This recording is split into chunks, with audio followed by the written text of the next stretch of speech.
સુરતી લાલાઓના સ્વાસ્થ્ય સાથે ગંભીર ચેડા કરવાનો વધુ એક કિમિયો સુરત પોલીસ અને ફૂડ સેફ્ટી વિભાગે નિષ્ફળ બનાવ્યો છે. શહેરના સરથાણ વિસ્તારમાં એક ગુપ્ત બાતમીના આધારે પોલીસે ફૂડ સેફ્ટી ટીમ સાથે મળીને દરોડા પાડ્યા હતા, જેમાં મોટી માત્રામાં અખાદ્ય પનીર અને દૂધના માવાનો જથ્થો મળી આવ્યો છે. તપાસ દરમિયાન અધિકારીઓને સ્થળ પરથી જ આશરે 540 કિલો નોન બ્રાન્ડેડ પનીર એનાગુલોગ મળી આવ્યું હતું.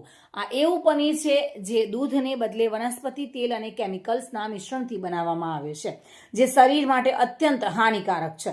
આ ઉપરાંત આરોગ્ય વિભાગે 89 કિલો શંકાસ્પદ દૂધનો માવો પણ જપ્ત કર્યો છે. આ જથ્થો શહેરની વિવિધ હોટલો અને લારીઓ પર સપ્લાય કરવાનો હોવાનું આશંકા છે.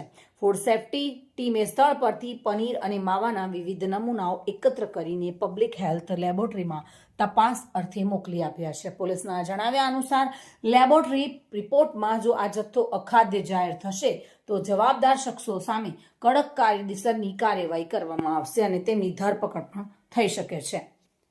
એમાં હકીકત એવી છે, ગુરુકૃપા ટ્રેડિંગ નામની જે શોપ છે, ચંદુભાઈ સાવલિયા ચલાવે છે, કે જેની અંદરથી એનાલોગ પનીર 540 કિલોગ્રામ અને દૂધનો માવો 89 કિલોગ્રામ જે નકલી હોવાનું માલુમ પડતા ફૂડ સેફ્ટી ઓફિસરને હાજરીમાં આ જે જથ્થો છે એ સીઝ કરીને સરથાણા પોલીસ સ્ટેશનમાં જાણવાજોગ દાખલ કરેલ છે. કુલ રૂપિયા 1,56,300નો જથ્થો પકડેલ છે. સુનિલ ગાંજાવાલા સાથે bureau report, today Gujarati news.